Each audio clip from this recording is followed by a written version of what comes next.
कारी सिल पे चल कर नावे, कारी सिल पे चल कर नावे, कारी सिल पे, कारी सिल पे, कारी सिल पे, कारी सिल पे, कारी सिल पे चल कर नावे, कारी सिल पे चल कर नावे, दर्शन कर हर सावेंगे मैया के भवन में, चल के लांगुरिया गाएंगे मैया के भवन में। नमस्कार दर्शकों, आप देख रहे हैं अभी न्यूज और हम लोग मौजूद हैं मथुरा के ही एमडी स्टूडियो में, जहां पर कि नए नए गाने बनाए जाते हैं, फिल्माए जाते हैं, उनकी रिकॉर्डिंग होती है और साथ के साथ हर बार नए उत्सवों पर, नए त्योहारों पर नए नए गीत लेकर आते हैं।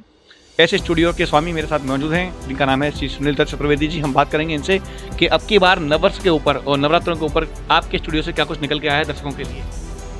सभी दर्शकों के लिए जय श्री कृष्णा, राधे राधे। वैसे जो प्रोप्राइटर है हिमालय के, ये मेरा बेटा विकास दत्त है इस स्टूडियो का। मैं तो बस वैसे ही बैठ के साथ सहयोग करता रहता हूँ। बाकी बच्चे हैं उत्साहपूर्वक हर त्यौहार पर, हर उत्सव पर नए नए भजन निकालते हैं। मेरा बेटा विकास दत्त, मेरा ग्रैंडसन आकर्ष दत्त चतुर्वेदी, बाकी अन्यत्र लोग भी, वृंदावन के बड़े बड़े कलाकार, बेंगलोर से भी बहुत लोगों का काम यहाँ होता है और यहाँ टोटल प्रोग्रामिंग होती है। और प्रोग्रामिंग शायद मेरे ख्याल से मथुरा में पहला ही स्टूडियो जो प्रोग्रामिंग करता है।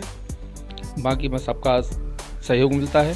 बाकी मेरा अपने बच्चों के लिए बहुत बहुत आशीर्वाद है कि ऐसे नित्य तरक्की करते रहें और परिवार के सभी बच्चे अपने अपने क्षेत्र में तरक्की करते रहें। मेरा सबको यही आशीर्वाद है। अगर बात की जाए यहाँ पर रिकॉर्डिंग की, तो अभी भी देखा गया था कि कुछ समय पूर्व ही इसी नव संवत्सर और जो नवरात्रे आने वाले हैं, इन नवरात्रों के लिए भी गाने की शूटिंग हुई थी। तो मैं जान सकता हूँ कि क्या कुछ बोल हैं उस गाने के या किन के द्वारा रिकॉर्डिंग की गई थी।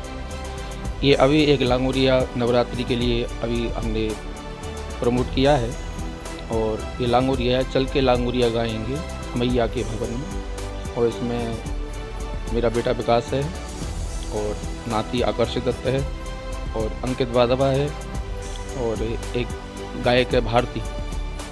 इन लोगों ने इसमें काम किया है और बहुत अच्छा काम किया है। आशा है सबको बहुत ही अच्छा लगेगा। और इसी के साथ मेरे साथ जुड़ चुके हैं एमडी स्टूडियो से विकास दत्त चतुर्वेदी, जिनसे हम बात करेंगे कि इनका आने वाला गाना कौन सा है और साथ के साथ में इस बार क्या नया लेकर आए हैं। सबसे पहले अभी न्यूज़ के सभी सम्मानित दर्शकों को मेरा जय श्री कृष्णा और राधे राधे।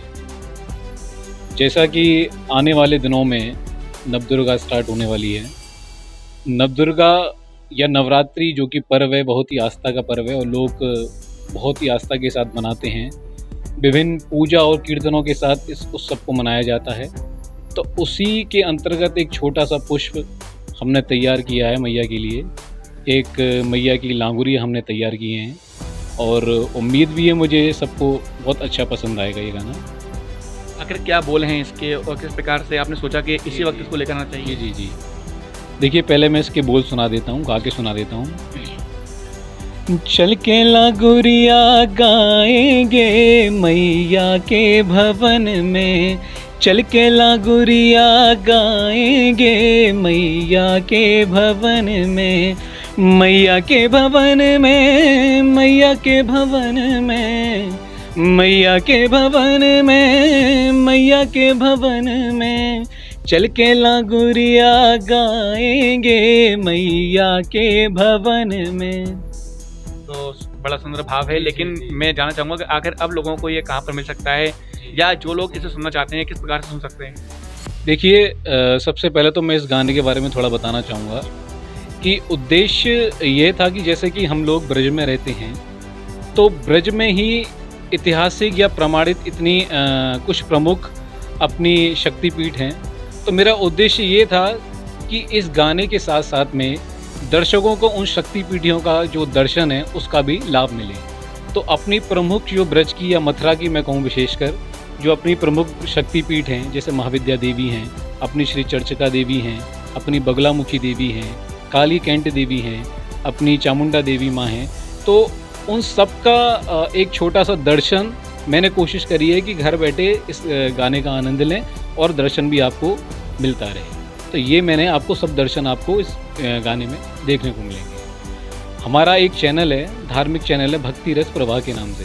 तो उसमें आपको ये सारे गाने या ये भी लांगुरी जो गाना हमने बनाया है वो भी आपको सुनने को मिलेगा और दर्शन का आपको सौभाग्य प्राप्त होगा। यदि बात करें इन गीतों के बोलों की, तो बोल की जागृति कहाँ से आपको मिली, किस प्रकार से प्रेरणा मिली कि हमें इस बार, जैसे आपने अभी मैंने कुछ समय पूर्व देखा था कि होली के अवसर पर या नवरात्रि शिवरात्रि के ऊपर आप शिव का भजन लेकर के आए थे, तो कैसे प्रेरणा मिलती है कि हमें इस बार कुछ नया करना है तो दर्शकों को पसंद आए?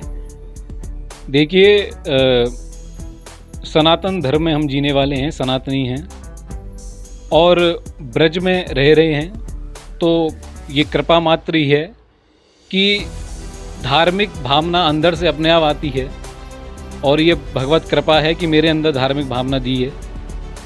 तो यही कोशिश मेरी यही रहती है कि जैसे जैसे जो भगवान के उत्सव आ रहे हैं तो उनको एक गाने के रूप में या वीडियो के रूप में ज़्यादा से ज़्यादा एक उसका हम प्रचार कर सकें, क्योंकि एक सॉन्ग या हम कहें भजन ये एक ऐसा क्या कहते हैं इसका माध्यम है जिसके द्वारा हम इस धार्मिक भावनाओं को ज़्यादा से ज़्यादा पहुंचा सकते हैं। तो ये अपने आप भगवत कृपा से अंदर ही अपने आप प्रेरणा होती है और हम ये सब लोग चीज़ें बनाते हैं। मैं यदि बात करूं किसी अन्य लोगों को भी, अगर आपके यहाँ पर स्टूडियो में आकर के अपने गीत आदि रिकॉर्ड करने हो या वीडियोस रिकॉर्डिंग करनी हो, तो मथुरा में अन्य स्थानों पर से कितना यहाँ पर सुगम और सस्ता है? देखिए, इस स्टूडियो की जो स्थापना करीब 9 साल हो चुके हैं। शुरुआत की थी अपने ही कार्य के लिए, लेकिन जैसा कार्य लोगों को हमारा कार्य दिखता गया तो उनको भी लगा कि इतना अच्छा काम यदि यहाँ मिल रहा है तो क्यों ना हम भी यहाँ पर अपना कार्य कराएं। तो विशेषकर जो मुंबई और दिल्ली में जाके आपको प्रोग्रामिंग नाम सुनेंगे। प्रोग्रामिंग में क्या होता है कि सारा चीज़ कीबोर्ड से या फिर कंप्यूटराइज सारी चीज़ें होती है और वो इस तरीके से होती हैं कि आपको यही फील होगा कि बिल्कुल एकॉस्टिक टाइप से आपको फील आ रही है। तो वही चीज़ें हम अपने स्टूडियो में करते हैं और उम्मीद यही है मेरे को कि शायद कोई और स्टूडियो में ऐसा आपको देखने को नहीं मिलेगा और अच्छे रेट पर। यही नहीं केवल क्वालिटी, हम बात करते हैं प्राइस प्लस क्वालिटी। तो आपको यहाँ प्राइस भी कम मिलेगा और क्वालिटी भी अच्छी से अच्छी आपको मिलेगी। मतलब उद्देश्य हमारा ये रहता है कि जो सामने वाले को जिस तरीके से सेटिस्फाई हो हम उस तरीके से सेटिस्फाई करके भेजते हैं। आने वाले नव संवत्सर और चैत्र नवरात्रों के लिए क्या कहना चाहेंगे जनता से? देखिए, ये जैसा कि मैंने पहले कहा कि एक धार्मिक उत्सव है, आस्था का पर्व है, तो इसको जितने ज़्यादा से ज़्यादा आस्था और भावना से मनाएंगे उतनी जल्दी देवी माँ प्रसन्न होंगी। जैसे आप भी जानते हैं पिछले 2 साल कैसे निकले हैं, कुछ भी कारण कुछ हो नहीं पाया था किसी तरीके से, और देवी माँ की पूजा भी आपने देखी थी। 1 साल तो बिल्कुल ही मंदिर ही बंद रहे थे उस समय। तो ये एक सौभाग्य फिर से मिला है सबको, तो मन से और उल्लास से इस उत्सव को मनाएं। इसी के साथ जय माता दी। नववर्ष प्रारंभ होने जा रहा है और साथ के साथ में नवरात्रि भी प्रारंभ होने हैं, क्या कहना चाहेंगे जनता? देखिए, सबसे पहले तो मैं अनुरोध करना चाहूँगा सभी जनता से, सभी दर्शकों से कि एक जो प्रयास हमने फिर से जो कि लगातार हम करते रहते हैं, इस बार नवरात्रि पर जो प्रयास किया है मैया के लिए, तो आप इस गाने को ज़्यादा से ज़्यादा सुनें और ज़्यादा से ज़्यादा शेयर करें लोगों तक। जैसे कि मैंने स्टार्टिंग में कहा और कि भजन या गाना एक माध्यम है अपने धार्मिक का, अपने धर्म का प्रचार करने का एक माध्यम है भजन। तो आप इसको ज़्यादा से जितना ज़्यादा शेयर करेंगे, इसके अलावा केवल मैया का ही नहीं, आप जब चैनल पर जाएंगे भक्ति रस प्रवाह पर, तो आपको विभिन्न तरीके के मंत्र हैं, अष्टक हैं, वो भी आपको देखने को मिलेंगे। तो अगेन मेरा यही आपसे निवेदन है कि आप ज़्यादा से ज़्यादा इस गाने को सुनें, लाइक करें, और मुझे पूरी उम्मीद है कि आप करेंगे, क्योंकि मैंने गाना मेहनत से बनाया है और आपको बहुत अच्छा भी लगेगा। तो यही मेरा दर्शकों से निवेदन है।